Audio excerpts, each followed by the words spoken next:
Hello అండి, welcome to our channel Akhil home style cooking. ఈరోజు video వచ్చేసి పిల్లలకు కానీ పెద్దలకు కానీ అందరికీ ఎంతో హెల్తీగా యూజ్ అయ్యి శనగ గుగ్గీలు అయితే స్నాక్స్ కింద అయితే ప్రిపేర్ చేస్తాను. ఈ శనగ గుగ్గీల్ని ప్రాసెస్లోకి అయితే వెళ్ళిపోదాం. ఎలా ప్రిపేర్ చేసుకోవాలన్నది. ఒక బౌల్లోకి వాటర్ అయితే తీసుకుని నేను ఒక కప్పు వరకు నల్ల శనగలను అయితే తీసుకున్నాను. ఈ శనగలను వచ్చేసి 5-6 గంటలు అయితే నానబెట్టుకోవాలి.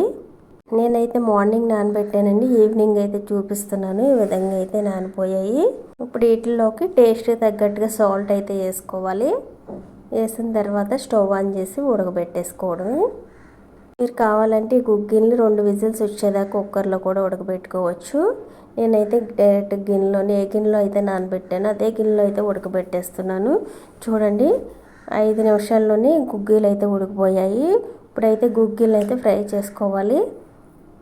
స్టవ్ ఆన్ చేసి ఒక కళాయి అయితే పెట్టాను. 2 స్పూన్ల వరకు ఆయిల్ అయితే పోస్తున్నాను. ఇందులోకి వచ్చేసి తాలింపు దినుసులు అయితే వేసుకోవాలి. ఇప్పుడు ఈ ఆయిల్ కొద్దిగా వేడైన తర్వాత తాలింపు దినుసులు అయితే వేసుకొని ముందుగా అయితే ఫ్రై చేసుకోవాలి.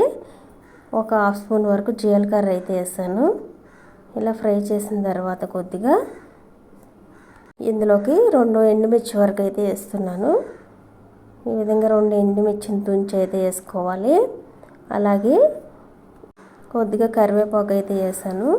ఇవి ఫ్రై అయిన తర్వాత ఉడకబెట్టిన శనగలను అయితే వేసేసుకోవడమే. చూడండి, ఈ విధంగా ఫ్రై అయిన తర్వాత ఉడకబెట్టిన శనగలను అయితే ఇందులోకి అయితే వేసేసుకోవడమే. వేసిన తర్వాత అయితే ఒక 2 నిమిషాల పాటు అయితే ఇట్లు ఫ్రై అవ్వాలి. ఫ్లేమ్ మీడియంలో పెట్టేసి 2 నిమిషాల పాటు కలుపుతూ ఫ్రై చేసుకోవాలి. చూడండి, 2 నిమిషాల తర్వాత అయితే వీటిల్లోకి అయితే మసాలా అయితే వేసుకోవాలి. మసాలా గుగ్గీలు అయితే చేస్తున్నాను. మసాలాలు అవసరం లేదనుకునేవారు మసాలాలను అయితే స్కిప్ చేసేవచ్చు. నేనైతే వీటిలోకి 1/2 స్పూన్ వరకు షార్ట్ మసాలా అయితే వేసాను. అలాగే 1/2 స్పూన్ ధనియాల పొడి, 1 స్పూన్ వరకు అయితే కారం అయితే వేసాను. వేసిన తర్వాత ఒకసారి అయితే ఇవన్నీ మిక్స్ అయ్యేలాగైతే శనగలు పట్టేలాగైతే కలిపేసుకోవాలి. చూడండి, ఇలా కలిపిన తర్వాత 1 నిమిషం పాటు ఫ్రై చేసుకుంటే సరిపోతుంది. ఈ గుగ్గిళ్ళు వచ్చేసి మీరు కావాలంటే చాట్ కింద కూడా ప్రిపేర్ చేసుకోవచ్చు. ఇందులోకి అయితే కొంచెం ఉల్లిపాయ ముక్కలు, టమాటా ముక్కలు ఇవన్నీ వేసుకుని చాట్ కింద కూడా ప్రిపేర్ చేసేసుకోవచ్చు.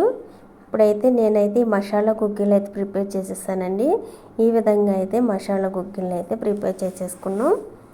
ఇలా పిల్లలకు ఈవినింగ్ స్నాక్స్ కింద ఈ శనగల గుగ్గిల్ని చేసి పెట్టినట్లయితే చాలా ఇష్టంగా అయితే తింటారండి. మా ఇంట్లో మా పిల్లలు అయితే ఇష్టంగా తింటారు. అలాగే పెద్దవాళ్ళు కూడా తినొచ్చు గుగ్గిల్ని. శనగలు అనేవి హెల్దీ అండి, ఎవరైనా తీసుకోవచ్చు శనగల్ని. ఈ గుగ్గిల్ రెసిపీ మీకు నచ్చినట్లయితే లైక్ చేయండి, సబ్స్క్రైబ్ చేసుకోండి.